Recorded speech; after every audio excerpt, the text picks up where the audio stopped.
Hello all of you. आज हम discuss करेंगे GATE 2025 general aptitude questions of mining engineering branch. Right,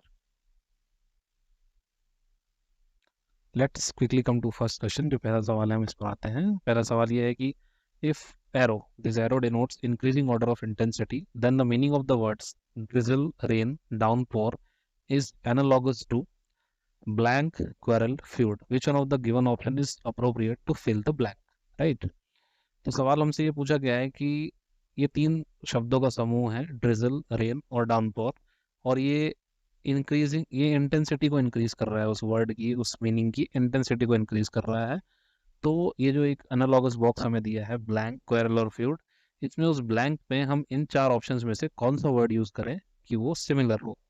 right, तो इसके लिए पहले हमें पता करना होगा कि ड्रिजल, रेन और डाउनपोर ये क्या चीज है ना। तो let us make a small table here, let us make a small table here.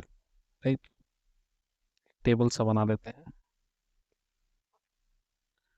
और एक, ठीक है, यहाँ पर drizzle, okay,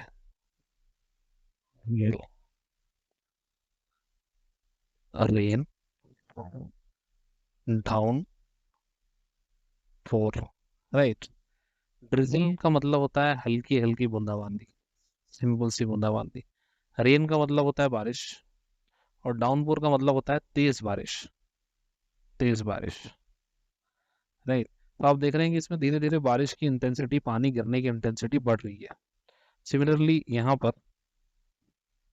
quarrel, feud, quarrel का मतलब होता है झगड़ा, झगड़ा झांसा।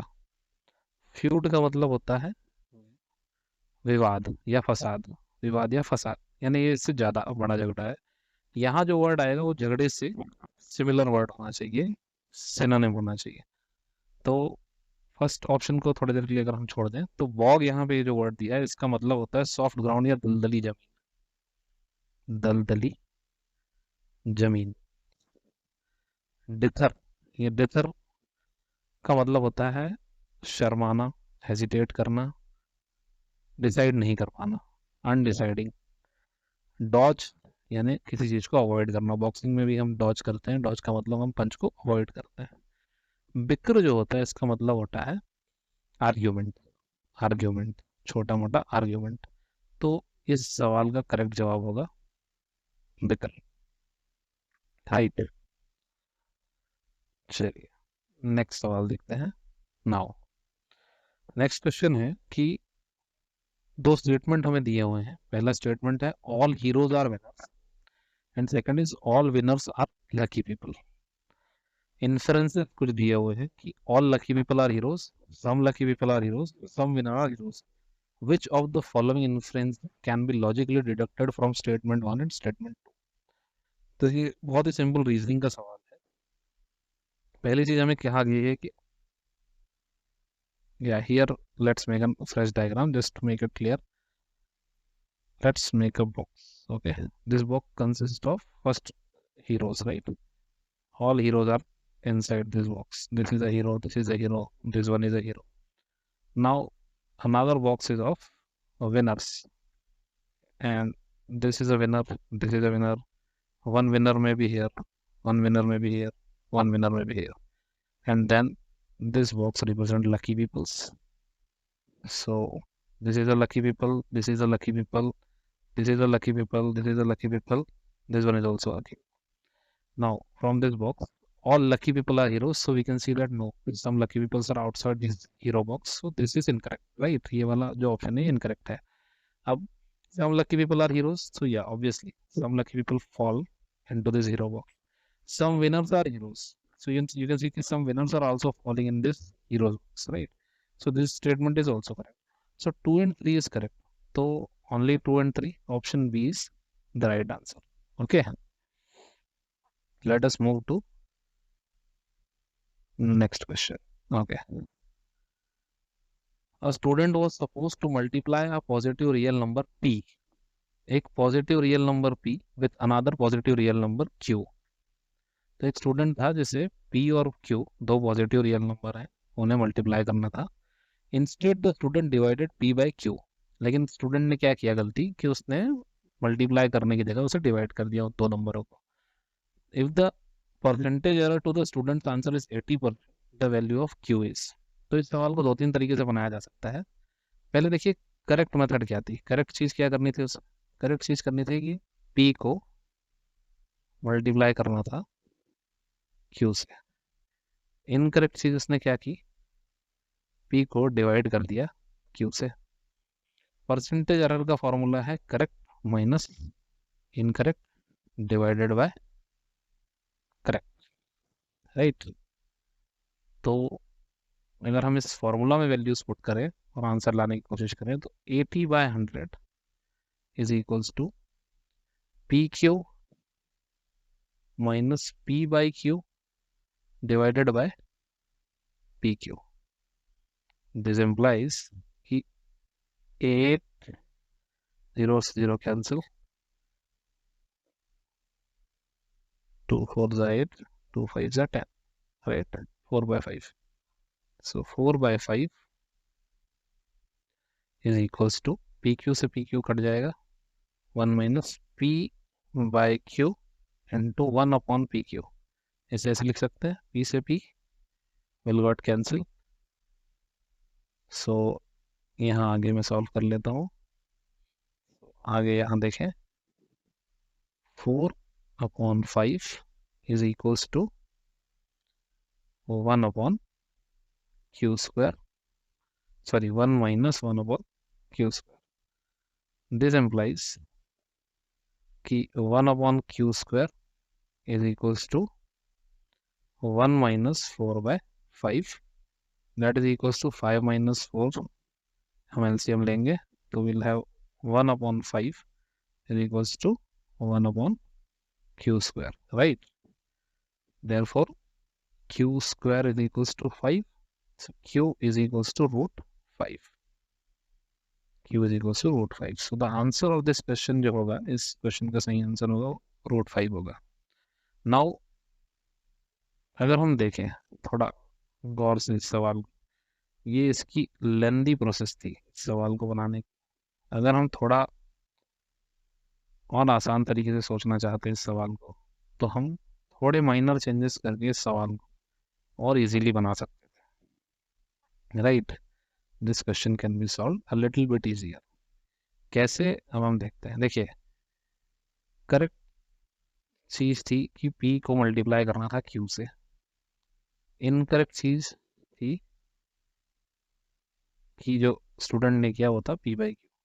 सवाल में हमें दिया गया है कि 80% एरर है, 80% एरर है, यानी इस जो चीज, ये जो सवाल, ये जो चीज हमने की है, ये 80% एरर है, इसका 80% एरर है, राइट। तो यानी कि ये सही कितने परसेंट है, 20%, यानी इस करेक्ट का 20% ये है। अगर ये 80% एरर है मतलब इसमें सही एलिमेंट कितना है, 20%। सो अगर मैं 20% यानी 20/100 of P multiplied by Q is equals to P/Q लिखो, तो जो ये सवाल में पूछा गया मैं वही स्टेटमेंट लिख रहा हूँ कि ये जो चीज़ है वो 80% इनकरेक्ट थी लेकिन 20% करेक्ट है। So I will cancel P/P। 20/100 is equals to nothing but 1/5, and here we have 1 upon Q square। So after cross multiplication we have Q square is equals to 5, and ultimately Q will give you √5। So this is a easy method to solve this question।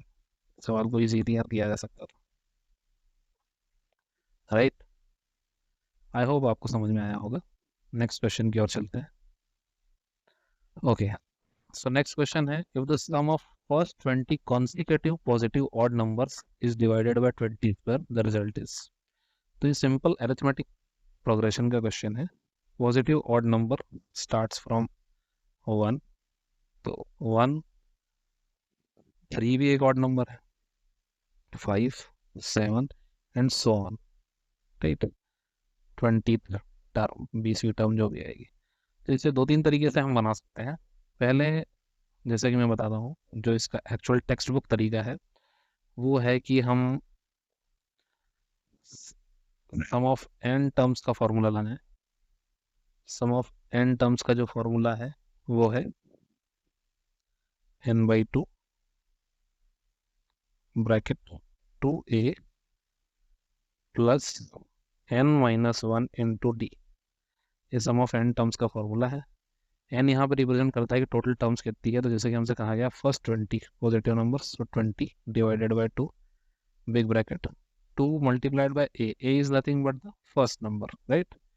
So here a is 1 plus n minus 1, n is nothing but total number of terms, तो 20 minus 1, ठीक है, multiplied by d is common difference, यानी हर एक अगली term और पिछली term के बीच में कॉमन डिफरेंस है। 3 और 1 के बीच में कॉमन डिफरेंस 2 है, 5 और 3 के बीच में कॉमन डिफरेंस 2 है, 5 और 7 के बीच में कॉमन डिफरेंस 2 है, तो यहाँ कॉमन डिफरेंस हो जाएगा। When you solve this, तो 2 into 10, right? Sorry, 2 divide 2 times 10 times 2 is 20. So here you have 10. 2 multiplied by 1 is 2. 20 minus 1 है ना, तो ये हो जाएगा 19 multiplied by 2, right? 19 2 जा 38 plus 2, 38 plus 2, that is 40. So this will come 40 multiplied by 10. This is 15, this is 10. That is 400. Now it is said कि it is divided by 20 square. So 400 divided by 20 square. So 20 square is also 400. So 400 divided by 400, the result will be 1. तो इसका answer 1 हो जाएगा, 1 1 हो जाएगा। Now ये इस सवाल को हल करने का थोड़ा सा हार्डर वर्जन है, क्योंकि आपको AP का सम का फॉर्मूला याद करना पड़ेगा इसके लिए। लेकिन अगर आप थोड़ा सा कॉमन सेंस यूज करेंगे इस सवाल में, तो आप जान जाएंगे कि एक्चुअल में ये जो सवाल है ये इतना डिफिकल्ट है नहीं। देखिए, sum of first 20 consecutive positive number हमसे पूछा है, राइट? सो अगर आप लिखें 1, अब देखिए 1 it is first consecutive positive number. अगर मेरे को AC का सम लेना होता तो ये होता 1 एंड 1 विल बी 1 स्क्वायर, ऐसा लिख सकता हूँ मैं। नो, अगर मैं दो कंसेक्यूटिव पॉजिटिव नंबर्स का सम बना रहा हूँ, that will be 1 plus 3, that is nothing but 4, and 4 is what? 2 square, right? Again अगर मैं शुरू के 3 नंबर पकड़ लूँ, 1 plus 3 plus 5, so it will be 5 plus 3 8 and 1 9, 9 will be 3 square. So you can see कि जब मैंने एक टर्म पकड़ी तो ये, दो टर्म पकड़ी तो 2 स्क्वायर, 3 टर्म्स पकड़ रहा हूँ तो 3 स्क्वायर। तो सिमिलरली अगर मैं 20 टर्म्स पकड़ूंगा तो ये आएगा 20 स्क्वायर, और 20 स्क्वायर को मुझे डिवाइड भी करना है 20 स्क्वायर से, तो 20 square divided by 20 square will yield 1, so the answer will be 1, right? ये थोड़ा इजी मेथड है, इसे जिससे सवाल का फॉर्मूला नहीं आता वो भी इस तरीके से सवाल को बना सकता था। अब हम आ जाते हैं अगले सवाल पर। तो जो नेक्स्ट सवाल है हमारा, इसमें पूछा गया है कि the ratio of number of girls to the boys in class 8 is same as the ratio of number of boys to the girls in class 9. The total number of students, boys and girls in class 8 and 9 is 450 and 360 respectively. If the number of girls in classes 8 and 9 is same, then the number of girls in each class. Right?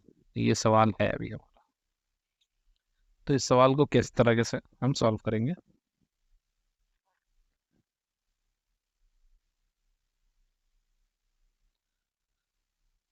Let us represent 8th class की बात हम पहले कर लेते हैं। तो कहा गया है कि 8th क्लास के जो गर्ल्स, कैपिटल G से मैं रिप्रेजेंट कर रहा हूँ 8th क्लास की गर्ल्स को, और कैपिटल B से मैं रिप्रेजेंट कर रहा हूँ 8th क्लास के बॉयज को, इनका जो रेशो है, ये स्मॉल G से रिप्रेजेंट कर रहा हूँ 9th क्लास की गर्ल्स को, और स्मॉल B से रिप्रेजेंट कर रहा हूँ 9th क्लास के बॉयज को। हाँ, तो ये रेशो हमें कहा गया है कि सेम है, यानी कि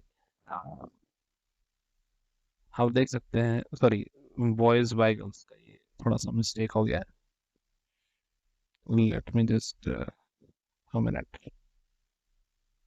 हाँ, स्मॉल B से बॉयज को एंड स्मॉल जी से गर्ल्स। तो देख रहे हैं आप boys to girls 9th class. So when you solve it, you'll get कि capital G multiplied by small g is equals to capital B multiplied by small b। ये आपका एक इक्वेशन आ गया। अब आगे क्या कहा है, the total number of students in class 8th and 9th is 450 and 360। तो अगर 8th में टोटल नंबर ऑफ स्टूडेंट्स मैं देख लूँ, total number of student 8th में क्या होगा, boys plus girls is equals to 450। ये 8th की बात हो गई। तो इसी को मैं लिख सकता हूँ कि boys is equals to 450 minus g, right? This will be our second equation. Similarly 9th class के लिए मैं लिख सकता हूँ small b plus small g is equals to 360 360। This implies कि small b की वैल्यू होगी 360 माइनस small g। ये हो गई हमारी तीसरी इक्वेशन। तो इक्वेशन 2 और इक्वेशन 3 से मैं इक्वेशन 1 में, क्योंकि हमें गर्ल्स की वैल्यू फाइंड करनी है, राइट, हमें गर्ल्स की वैल्यू फाइंड करनी है, the number of girls in each class निकालना है। और तीसरी कंडीशन हमें दी, if the number of girls in class 8 and 9 is same, यानी जी और जी की वैल्यू सेम है। तो अगर मैं इसको इस तरीके से लिखूं कि capital G multiplied by capital G, क्योंकि दोनों जी की वैल्यू सेम है ना, is equals to B cross B. Capital B की जगह पे मैं लिख सकता हूँ 450 माइनस जी मल्टीप्लाइड बाय